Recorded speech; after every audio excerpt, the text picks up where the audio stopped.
inspired you to do what you do? You know what, I think my career with multiple pivots has been inspired by my liberal arts education. So that's a what, but it really taught me to not be afraid to ask questions, not be afraid to look at things in really different ways, and to kind of continue being a student for eternity, and to kind of continue exploring and being curious. Awesome. Well, currently I'm teaching students in math, and it's my students that inspire me every day. My students that inspire me to get into it to help them. My students that continue to inspire me to stick with it. What or who inspired you to do what you do? I suppose that I would start with my mother. She was a single mom. She came to this country to give a better life for her children, and every day, I suppose I just want to make her proud. Actually, I'm a technical project manager, and what inspired me is I had a special needs daughter, and I decided that I needed to advocate for her. So I actually learned how to schedule, find resources, and do everything that I needed to help her. And it turns out those are project management skills. What or who inspired you to do what you do?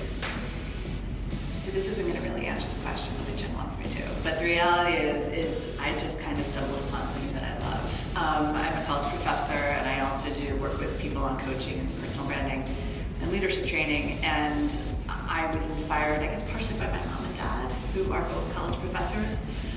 Their love of teaching and their love of mentoring was always something that I saw, but I didn't realize it was something that I would enjoy until I stumbled upon an opportunity years ago that let me get in that position and experience, and now I absolutely love what I do. I would say my father's saying that when I have to make a big decision, I asked him his opinion, and he said, you will regret it anyway, whether you take the path A or path B.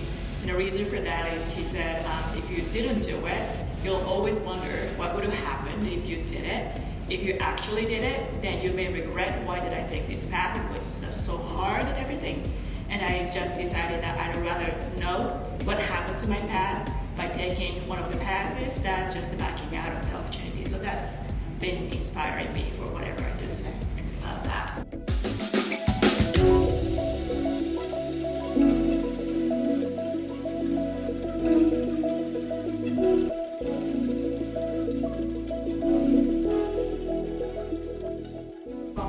What is your superpower?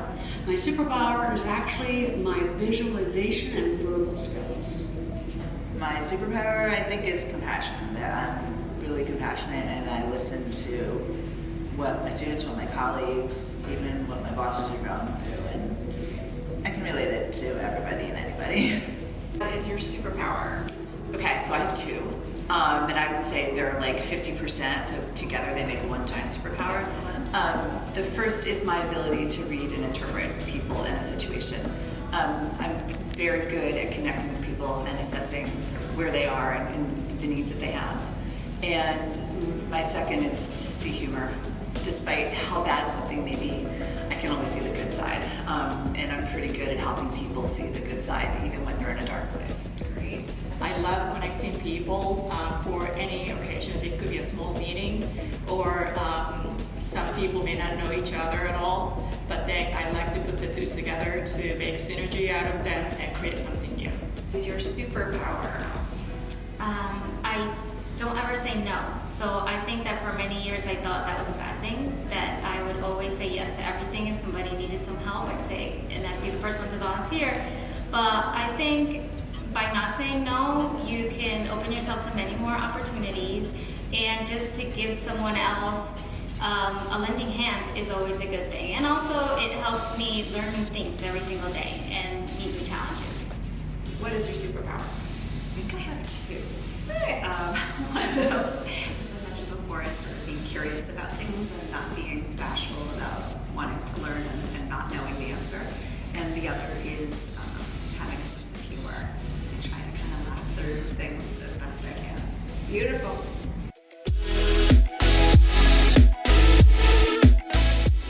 If you had no limits, where do you see yourself in 1 to 5 years? Okay, my honest answer is retirement, but I guess that's not gonna happen. I would like to have my own company to be expanding more than what I can imagine today. I just started a new business my own, so I'll see where I'm gonna go with that. Right? Okay, ready? Mm-hmm. If you had no limits, where do you see yourself in 1 to 5 years? Writing fiction. I want to write novels. That was my original dream, and I've fallen away from it, so I have to get back.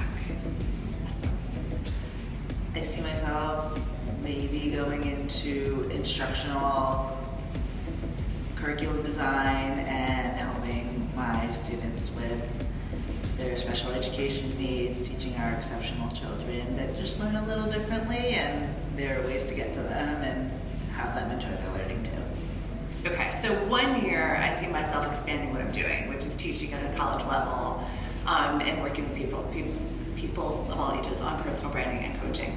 5 years, it's taking my business, which is Presenting Perfection, and creating a nationwide public speaking program for teenagers and young adults.